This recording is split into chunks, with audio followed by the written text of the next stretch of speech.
Yo, what's going on, everyone? So I was just browsing through some of my equipment today, and I was looking to see like what kind of cool builds can I make. I'm not super far in or anything as of recording this video, but that does not mean that I don't have legendary items. And dude, some of these effects are completely broken, and I need to tell you guys about them so that if you are fortunate enough to have this effect and characters' passives that work together with the effects, you can really dish out some serious damage. So today I'm going to go over some of the best effects you can get on accessories. Weapons will be another video because there's so many weapons in the game for different characters, but we're going to go over accessories today. Some of these abilities are crazy. All right, so if you guys don't know, basic overview of how this stuff works, certain legendary weapons and certain legendary accessories, well, basically all legendary weapons and legendary accessories will have extra abilities that are unique to them. Like this one, for example, Lambent Light for Asuna, it has Delta Attack Freezer, which means that I have a chance to freeze enemies with Delta Attack, which is super nice. It's a unique thing to her. Well, the accessories you can wear on anyone, and they have some really cool abilities. For example, you get some skill cooldown knocked off by guarding. Seems pretty good if you know what you're doing. Extend dash invincibility duration. Master skill cooldown at max HP. There's all these unique abilities that come with the legendary pieces, and there's going to be certain ones that you really want to make sure that you save if you get at any point in your journey. Now, the important reason to save these sort of things is because even if the item rank is a bit lower, it won't actually affect the abilities here, the special effects. The only thing it's going to affect is the stats that it actually gives you. And let's say, like, for example, I have this level 55 Spark Barrier Mage Bracelet, right? If I go and get like a purple one that's like level 60, I'm probably still going to use the level 55 one because, yeah, I'm going to have less HP, but the ability is worth it, right? So keeping legendary gear is important, and honestly, I'm keeping most of these, even the super low ones, just so that way I can get some of these bonuses if I can just, you know, avoid taking damage or whatever the bonuses may be. You will end up replacing these at some point, but for now, as you're leveling, if you're not level 100 and you're not already grinding this stuff out, then keep them for now. But anyways, let's get into the actually sort of broken abilities. Now, I have a spreadsheet as well that was made by someone in the SAO community, and I don't remember who exactly it was off the top of my head, but I think it's a compilation of a bunch of people actually, and I'm gonna link the sheet in the description if you guys want to take a look at it. So let's go over it. Honestly, guys, one of the most busted effects that you can get on a necklace is use 5% HP to increase advanced skill damage. Now, this seems like kind of weird and niche. Like wouldn't you just want this on characters that do a lot of damage with their advanced skills? Well, not quite, because there's an ability, a passive ability that a certain character has that you can use on all of your characters, which means this necklace could be used on all your characters. And I'll show you what that ability is. It's going to be Klein's passive, where basically every time you take damage, it's guts, by the way, I don't have that up, but it's guts, increases attack for a short period of time after taking damage. Now, this short period of time isn't that short. It's a little short, but it's like not that short. It's 10 seconds and it's 30% attack. Now, to give you guys a comparison, Kirito's signature damage dealer gives you 20% attack after a combo of 20. So this combo of 20, you're not going to be able to hit it very consistently. You're not going to be able to always get that. However, if you play Klein's passive, you can get 30% attack just for taking damage. And you know what that necklace does, guys? You know what it does? It takes 5% of your HP, which counts as taking damage, to enhance your skill damage. So not only are you getting 30% attack, you're also getting enhanced advanced skill damage at the same time in exchange for your HP. Now, the downside of this, you are going to use your HP, right? So you're going to need a healer on your team. You're going to need some sort of self-sustain or something. Maybe there's a necklace that heals you or something. Actually, I guess I could literally check that right now. There is a bracelet that recovers HP on critical hit, which it might actually be worth it if you're using this, but we'll talk about that in a bit. I want to focus on this. If you are sort of rotating your skills, or if you are just using these right away, it doesn't really matter. You're going to be able to keep up a 30% attack buff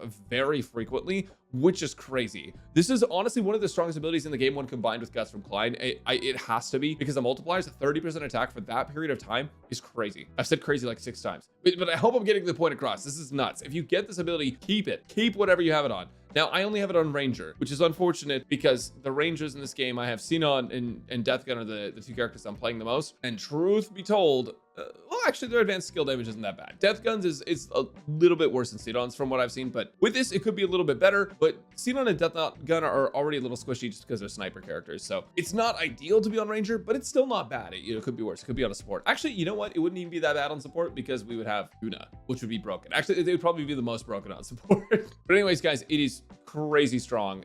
Really, if you get one of these necklaces, keep it. But that's not the only insane ability that you want to be looking out for, okay? When you're getting legendary gear, when you're farming at the end of the game, there's more than just this. Another great one is attack up, max HP 25% down. Now, this is only good if you cannot take damage, all right? Like, I'm gonna keep it real with you guys. If you take a ton of damage, you can start getting close to one shot. I still haven't been one shot with this thing on, but you can start getting close to one shot. The reason is because it takes a quarter of your HP off, but it is a 20% attack buff, and that's gonna help you dish out more damage to the boss, get more MVPs, get more last hits, win the damage battles more frequently. Like, this sort of thing, this 20% blanket attack buff is very, very strong. If you can sacrifice the HP for it, it is an incredibly powerful skill. Not skilled, special effect, but it is on a necklace. It's not going to be as good as comboing this one with the Klein one, especially because you're getting the skill damage on it. But for characters that don't use their advanced skills for as much damage, this would not be as good. But another one, I've been looking through my stuff. I don't actually have it, so I'll just show you guys on this spreadsheet real quick. There's two other necklaces you want to look out for. And honestly, just only pay attention to these two that I'm highlighting in the middle of my screen, because this is a lot of information overload. Faster skill cooldown as HP gets low, faster skill cooldown at max HP. Now, faster skill cooldown as HP gets low is a lot higher of cooldown reduction. It says about 100%.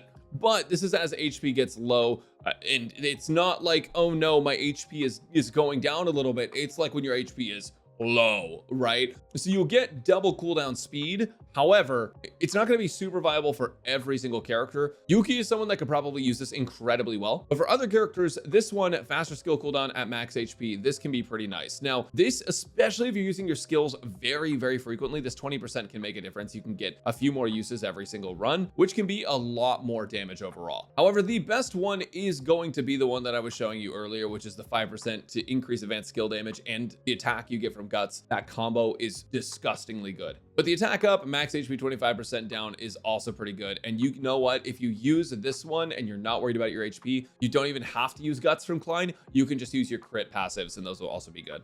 Now, another one, this one threw me for a loop because I was like, oh, crit rate up as HP gets low. That's super hype. Well, apparently the crit rate that you're gaining is actually not that significant. I'm inclined to believe the sheet on this. The sheet says about 5%. 5% crit rate for low HP seems okay for Yuki, but it's not going to make that big of a difference. Now, if the crit rate was like 20%, I would say this is the best one, hands down, for specific characters, or if you can play at low HP. But unfortunately, it's not the case. This one's a bit of bait. Now, you may be confused because earlier I was talking about a necklace with faster skill cooldown at max HP. That exists for necklaces, but it also exists for bracelets, which is what I was showing you on screen. So maybe that was a little confusing. That's my bad. I honestly wasn't paying attention. I thought this was a necklace, but that's okay. It exists for both, and you can get both of them. You can go faster skill cooldown at max HP 20%, and you can get the 20% on the necklace, 40% faster skill cooldown. Honestly, guys, crazy combination of abilities there. And that's going to be one of the better bracelet ones, but bracelets actually have some really cracked abilities. Now, I actually don't have a ton of bracelets. I'm like looking through these right now. I only have 3. So I'll have to go over them on the sheet, which hopefully isn't too confusing. I'll try to highlight it. Skill cooldown on a weak point attack. This one ends up being insanely good for boss raids.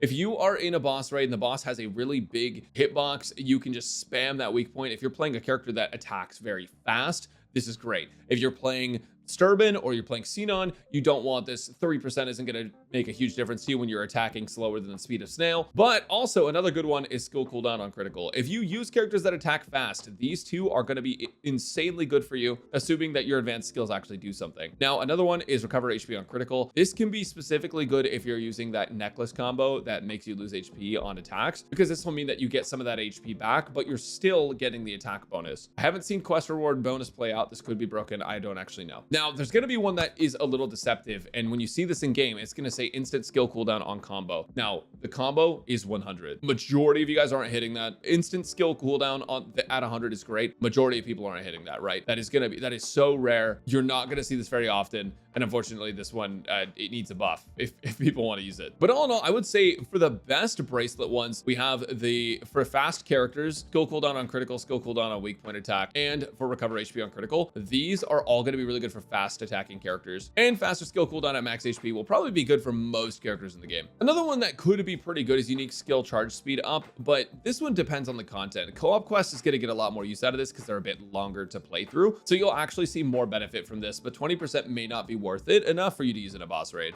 Now, there is one more effect that I have to tell you guys about, and it's for rings specifically. I'm gonna be honest with you, ring abilities are not nearly as strong as some of the other legendary abilities in this game. However, there is one in particular that is very good. The extend combo opening time ring does allow you to use Asuna or Kirito's passive a lot easier and lets you win those challenges in the boss raids that are combo based. Now, I'm not gonna say definitively that this is the best one, because based on the character you're playing or based on how you play, these could change, right? If you perfect guard a lot, if that's something you're used to doing, 20% skill cooldown for that is crazy. Omni guard and guard damage reduction is probably not going to be a huge deal for you. Another good one is guaranteed crit on perfect dodge. Now, this is a skill-based ring.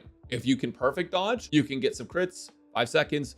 Great. If you don't perfect dodge, this ring's effect is effectively useless. And that's one reason why I don't like it as much for like average or like more casual players. If you're going to play this game like casually and you're just looking for something that's easy to do, this may not be it for you. But if you're someone that's like, I'm going to look for attacks to dodge into, to proc this, to do more damage, that's a good one for you. But the reason I like extend combo opening is, as I explained earlier, enabling Asuna's passive means that you can enable a 20% crit passive. 50% extension to your combo opening time is huge. Literally 1.5 times the amount of time that you originally had, which means if an enemy moves, you're chilling. Take your sweet time and run to the next one, you know? Dash invincibility, this one I think will be specifically helpful for players that are more casual, that if maybe you struggle to dodge enemies as much, or if you're trying to keep max HP for some of these other effects, this one could be good. But all in all, guys, the ring ones seem to be a lot more skill-based or specific to your build and characters. Overall, there's a lot of really powerful abilities, but it depends on the characters you're actually playing.